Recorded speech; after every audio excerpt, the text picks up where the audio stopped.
I never meant to wander down that street. It seemed to appear out of nowhere, a narrow, crooked path between two buildings I swore I had never noticed before. The sky above was dull and overcast, casting a heavy, colorless light that seemed to drain everything of warmth. Fog curled around my ankles, and the scent of damp stone and rotting wood lingered in the air, clinging to my senses like perfume gone stale. I told myself I was just out for a walk, just taking a new route, but I knew better.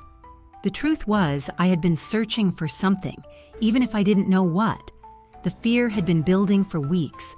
The subtle terror, that beauty, my one currency in this world, was slipping through my fingers like grains of sand. Each morning I swore I'd eat less, run farther, drink more water, but it never seemed to be enough. I was trapped in a slow erosion, as if my body were betraying me by growing heavier, softer, unseen. The mirror had grown cruel. Each time I looked, it reflected the unforgiving truth. My waist, once narrow as a wasp's, had thickened with the passing years. I used to glide through rooms, light as silk, my figure a testament to discipline and envy. But now, the mirror showed every betrayal, soft curves where there had been sharp lines, the subtle rounding of my belly, the thickening at my hips. The dresses that once skimmed my body now clung in all the wrong places, whispering reminders of indulgences I didn't remember making. I pinched at my sides, trying to gather the extra flesh into submission, but it spilled rebelliously over my hands, mocking me. The bones of my ribs, which once jutted proudly beneath the surface, now hid beneath a layer of softness, as if ashamed to show themselves. The cruelest part was the way my reflection seemed to shift under my gaze, growing heavier, fuller, with each glance, until I could no longer recognize the woman staring back. Is this what people see now? I wondered. A woman who has lost control, who let herself go. My hourglass figure had once been the envy of other women, a source of power, something to wield, but without it, I was fading, becoming invisible, the kind of woman men glance past without a second thought. And I wasn't ready to disappear. I couldn't be forgotten, not like this. That was when I saw the sign, Aurelia's Antiques and Curiosities, its painted letters cracked and weathered, hanging crookedly above the shop entrance. I found the storefront nestled between two crumbling buildings like a secret waiting to be discovered, as if the street had summoned me here. The window display was cluttered with oddities, cracked porcelain dolls with unblinking glass eyes, tarnished lockets, and tattered lace gowns draped over mannequins that stood eerily still, their plaster faces expressionless. There was something strange about the mannequins, too, an unsettling precision in their proportions, as if they had once belonged to someone real. They stared out from behind the glass, watching me with silent expectation. But in the center of it all, suspended like a relic from another time, was the corset. It was exquisite. A deep black silk corset with gleaming silver boning and delicate lace at the edges. It seemed to shimmer beneath the dim light, calling to me like a whispered promise. But there was something else, too, something unsettling about it, as if the fabric hummed with a life of its own. It wasn't just a garment, it was a temptation, an invitation. My heart quickened as I stared at it. I hadn't felt beautiful in so long, and yet here it was, a second chance, a way back to who I used to be. The kind of beauty I thought I'd lost, dangling just within reach. All I had to do was step inside. The bell over the door jingled softly as I entered. The air smelled of lavender and decay, as though something beautiful had long since rotted beneath the surface. The shopkeeper materialized from the shadows as if she'd been waiting for me. She was tall, thin, her dress a tangle of lace and black velvet. Her pale face gleamed like porcelain in the dim light, and her smile was sharp as a knife's edge. "You've found it," she said, her voice smooth as silk, a corset for those willing to pay the price of perfection.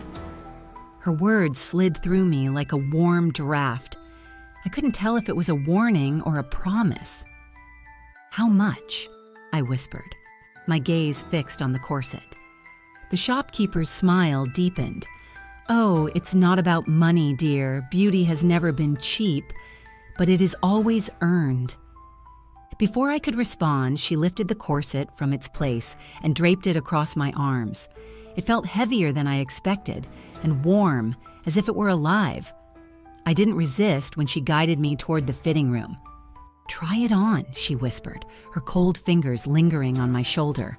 "But once you lace it, you'll find that it's difficult to let go."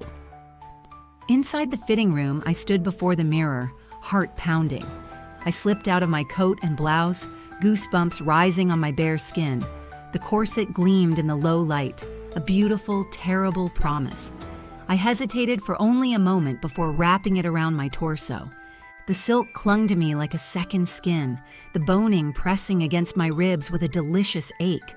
But when I tried to pull the laces tight, I found that my fingers fumbled. The knots slipped through my hands like water. "Here," the shopkeeper murmured from behind me. I hadn't heard her enter, but there she was, her pale hands already on the laces.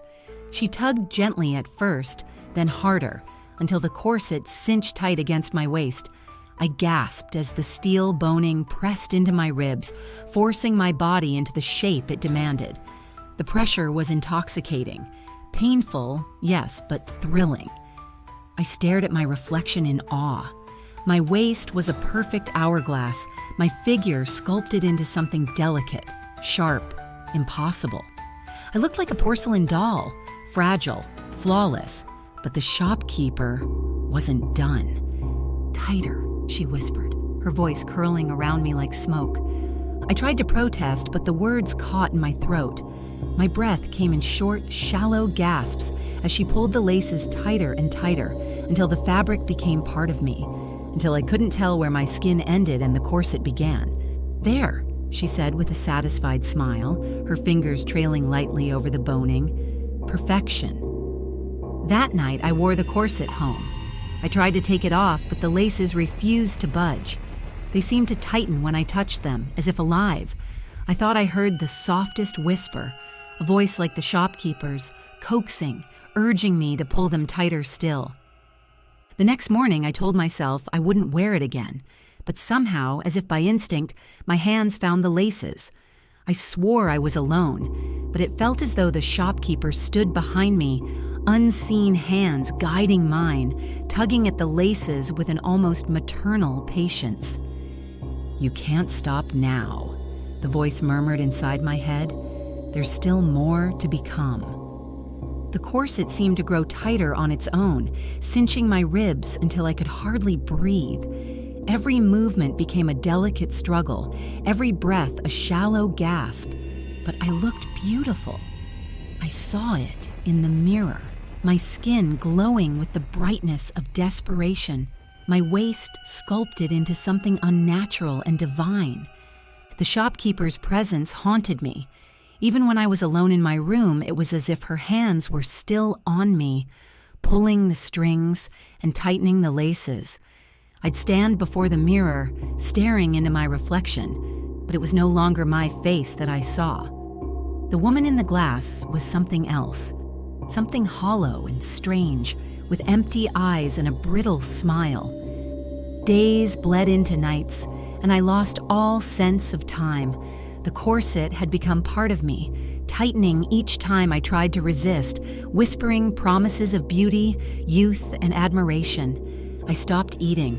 My ribs ached constantly and my spine groaned beneath the pressure. But I couldn't stop. "Tighter," the voice insisted. "Perfection is pain." I knew the shopkeeper was still with me, even though I hadn't seen her since that first day. She was always there, her presence woven into the laces, her voice buried beneath my thoughts. And each time I pulled the corset tighter, it was her hands guiding mine. One evening, as I stood before the mirror, I felt the laces begin to move on their own. They coiled around me like snakes, squeezing until I heard the soft, sickening crack of bone. My knees buckled, but the corset held me upright, forcing me to remain perfect even as my body crumbled beneath it. In the mirror, the reflection smiled, a cold, empty smile that didn't belong to me. It was her smile, the shopkeeper's. I tried to scream, but the laces tightened around my ribs, stealing the breath from my lungs. The woman in the mirror tilted her head, watching with quiet satisfaction as I sank to the floor, the corset pulling me ever tighter until there was nothing left of me but glass and bone. If you pass by Aurelia's Antiques and Curiosities late at night, you might see a new mannequin has joined the display. A woman dressed in a black silk corset, her waist impossibly narrow, her glass eyes gleaming in the dim light. If you look long enough, she may appear to shift ever so slightly, her delicate waist cinched to breaking, waiting patiently for the next dreamer who will bind herself willingly to the lie. Tighter, tighter. You must be perfect.